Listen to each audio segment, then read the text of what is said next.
Hi there and welcome back to Japan, where I'm going to be giving you a reaction and review to, I believe her name is Leiri,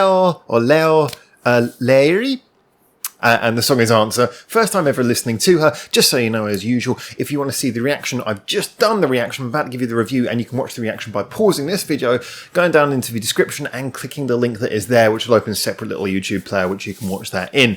So, if you want to watch the reaction, or if you want to see the song, or if you want to hear it with me, now's the time to go and pause this video and check it out. Otherwise, here comes the review, and here it is.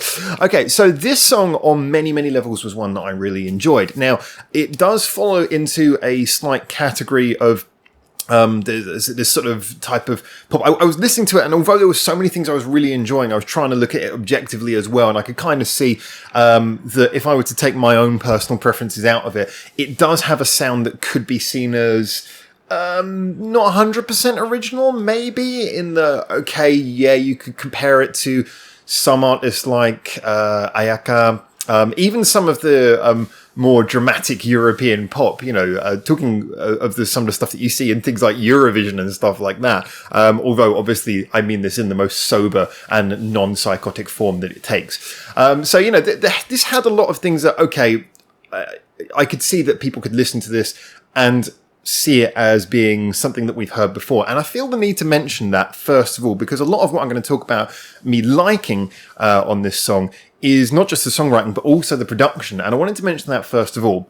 So just before I get into this, yeah, I am aware that nothing in here necessarily is 100% groundbreaking. However, I do think the production was fantastic. And so before I get into the songwriting, I am going to talk about that. I mentioned Ayaka because Ayaka, as far as Japanese artists are concerned, she's the only other artist who I've heard who really has that good level of this kind of production. And what I mean by that is that a lot of it's down to how not only are the sounds really clean, but how the lower end of the song's formed. In that this is a song that is not, I mean, if you just look at it on paper, I guess you could say, it's not like a really sort of big dancey number. However, the production's been done really well that the bottom sounds so smooth. You know, the bass when it comes in, at first it's sparingly just the bass notes are just a boom, boom on top of the kick drum. So the kick drum comes in with the thud, and the bass is at the same time. So all of the bass is delivered in little short, sharp punches during the sort of verse section at the beginning. And then the bass notes start to become a little bit more frequent until in the chorus it's just played as a constant boom, boom, boom, boom, boom, boom, boom, boom throughout, just a tone playing without any breaks. But when it comes in, when it is full on, you can still get, the kick drum is really, really low, and it has a real nice thud, but not in an overly aggressive or oppressive way. It just feels sort of comfortably bassy and impressive without being oppressive to your ears. And the bass note is so smooth, and yet at the same time, like I say, it feels really thick and really, makes this song sound really big on the bass end, but it is nicely positioned above the kick drum by which they don't interfere. You can hear them nice and clearly. In so much of a music, the kick and the bass are both delivered at like the same frequency. I don't know why this happens, or just overlapping frequencies, and they're mixed down on the EQ very low, and you just kind of end up with this muddy sound. But I mean, one of the things I like about the production style, like I say, of this and also with Ayaka's work, is most of the time certainly, is the idea that both of them are thick, impressive, but they don't overlap with each other. So you end up with the song just sounds so full and it's like so really, really rounded. And then on the top end, all of the brighter instruments, the brighter sounds like guitars and synthesizers and things like that are, and the vocals as well, delivered in a really sort of clean way. So I guess the best thing you could say, and maybe this isn't actually fully production, it's a mixture of production and mixing, is you just feel like from a EQ standpoint, every inch of the song, every inch of the available frequency range has been used beautifully. It sounds rounded, it sounds really crisp and also thick and never muddy. And I love that. It's so rare to hear songs mixed and produced that well. So I did want to, again, I'm sort of mentioning things before I get into talking about the song itself, but I wanted to mention as well, I thought the presentation of the audio was just beautiful. I loved it. And it reminded me of the first time I heard, it was I can never remember the name of the album. It doesn't actually, as far as I'm aware, the name of the album is not written on the front. It's the Ayaka album where it's like really colourful and there's like loads of coloured like rainbow, it might even be called something to do with a rainbow. No, like it's got the rainbow coloured strings everywhere all over the front of it. That album, when you listen to it, it's one of the most crisp sounding albums I've ever heard, and this reminds me of that. So yeah, definitely a real feast for the ears in that sense. But I was kind of worried when that came in. I was like, okay, this sounds so impressive. I really want the song to sustain it, to be up to that quality. And I really loved the way this was written. I've got to be honest with you, I really loved the way this was written. There's a few pointers to that.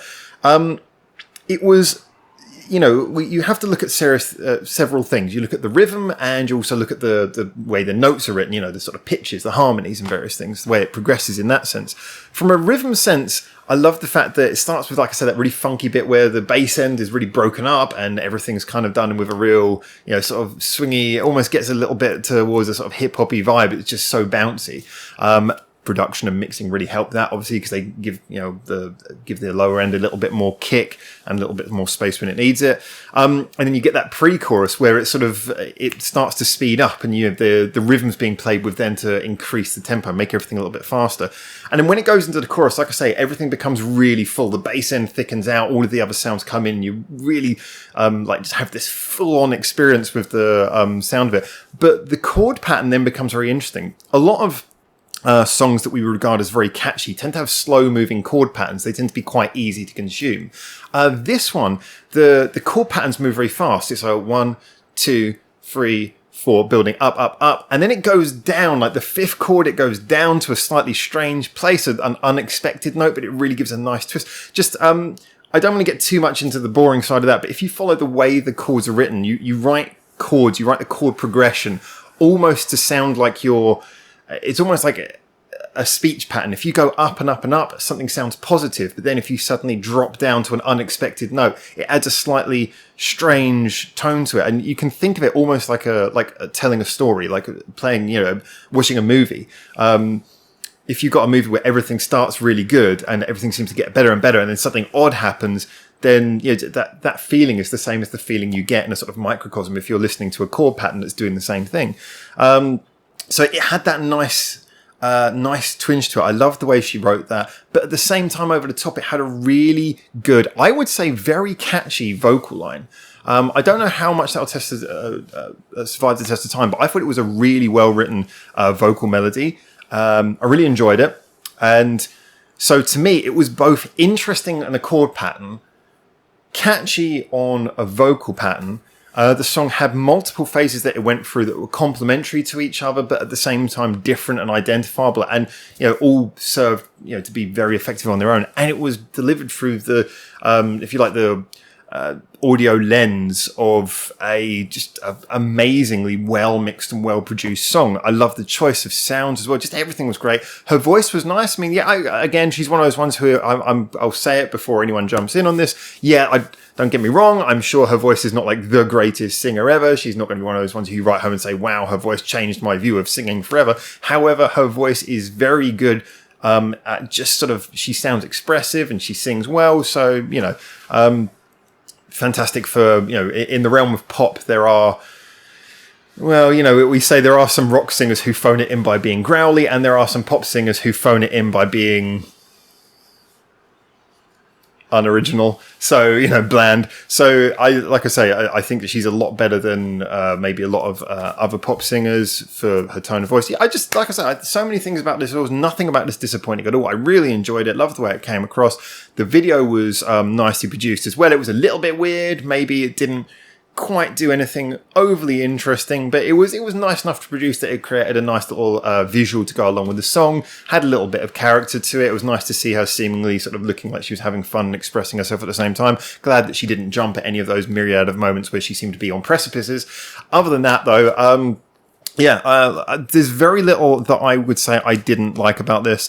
I think the only criticism I can really level, like I say, is that, okay, it doesn't really do anything particularly original, but it does a real nice mixture of things that maybe we've heard before, but puts them together in a way that we would probably find it quite difficult to find anyone else putting together so many facets of pop song construction as well as this. So I am definitely down for listening to more of this. Really enjoyed it. And thank you so much, as always, for you guys suggesting this to me. If you want to give song suggestions, remember that also our Reddit is the best place to do that. You can do it on Discord as well, but I mainly look at the Reddit for picking up song suggestions, where the song suggestion thread's there. But anyway, now I want you guys to get in the comments and tell me what you think about this video, because as always, I give like the subjective, objective opinion as someone who's worked with music my entire adult life, but it's just my opinion. You tell me what you think now in the comments. Looking forward to reading them. Do you like this? Was there anything you saw as strengths or weaknesses of it? And if you want to get more involved in the conversation, remember all our other social medias are also linked in the description below, like our, like I say, the Discord, Facebook, Twitter, Reddit, all of them, they're all there. And a big thank you to our Patreon supporters, also linked down there below.